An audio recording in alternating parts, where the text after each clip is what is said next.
नमस्कार, मी मेधा तेलंग. अक्षरधन कथा अभिवाचन स्पर्धेसाठी माझी पायवाट ही कथा मी सादर करीत आहे. कथा पायवाट. राधा आज अमेरिकेतून रेवाला बरोबर घेऊन भारतात आली होती. बरेच वर्षांनी राधाला रेवाला तुळशीबागेत न्यायचं होतं. राधा पण यायची.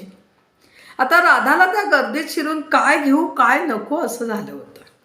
खरेदी झाली, आईस्क्रीम खाल्लं, संध्याकाळी भेळ कार्यक्रम, सगळे कार्यक्रम कसे ठरलेले होते. बालगंधर्वला नाटक बघायचं, प्रभातला सिनेमा बघायचा. काय ती मजा. रेवाला पण मजा वाटत होती.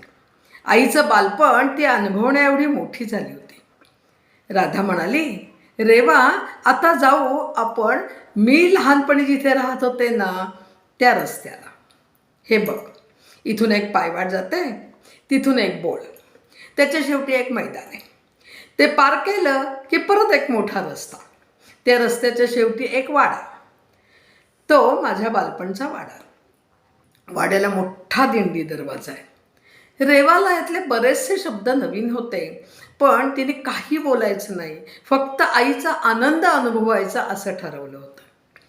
त्या पायवाटेतला पहिला रस्ता राधाला दिसला. नंतर फक्त मोठ्या मोठ्या इमारती. ती पायवाट शोधत त्या इमारतीतून जात अखेर तिच्या घरापाशी आली, पण काही लक्षातच येत नव्हतं. तिच्या वाड्याजवळ मारुतीचं देऊळ होतं. ते पडक्या अवस्थेत का होईना पण होतं. राधाला इतका आनंद पूर्वी कधी झाला नव्हता. इतका आनंद ते पडकं देऊळ पाहून झाला. हा सापडला वाडा म्हणत ती भव्य इमारत पाहत होती.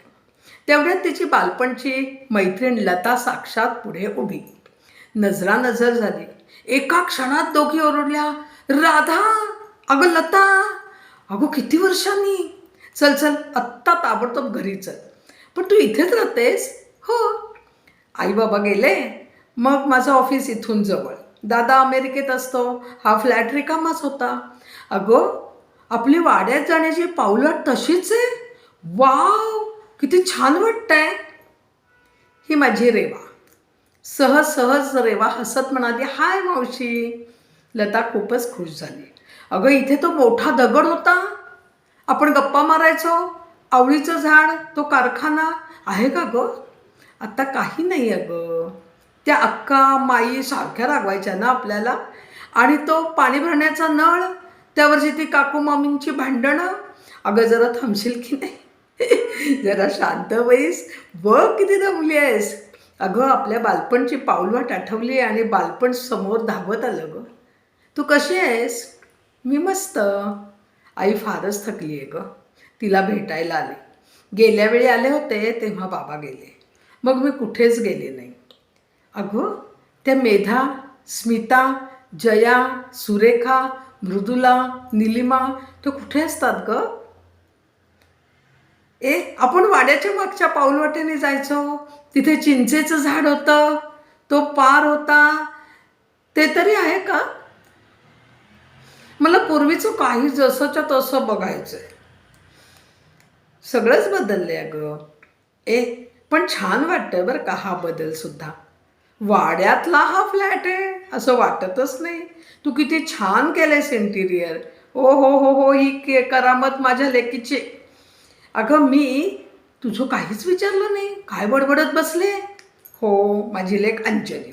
लग्न झालंय तिचं. काय सांगतेस? ती पुण्यातच असते. वा मस्त. बाकी नंतर बोलू. चल, एक छोटी पायवाट आहे, त्या पायवाट्याने जाऊन चिंचा मिळतात का ते पाहू. दोघी आत्ताच्या वयात नव्हत्याच. त्या कळकट पायवाट्याने धावत जात होत्या. रेवा मात्र मोठी होऊन सारं पाहत होती. आई मावशी पूर्वीसारख्या झपझप पावलांनी पुढे गेल्या. रेवाला ते दूरवरचं चिंचेचं झाड दिसत होतं. ती आईला हाका न मारता शांतपणे आईच्या बालपणचा सोहळा अनुभवत होती. ती मळकट पण सुंदर पायवाट ती स्वतःही अनुभवत होती. किती छान होतं आईचं बालपण असं म्हणत मनाशीच हसत होती. आई आई म्हणून धावत आईकडे जात होती, जणू ती पण बालपण अनुभवत होती त्या पायवाटेवरून. धन्यवाद.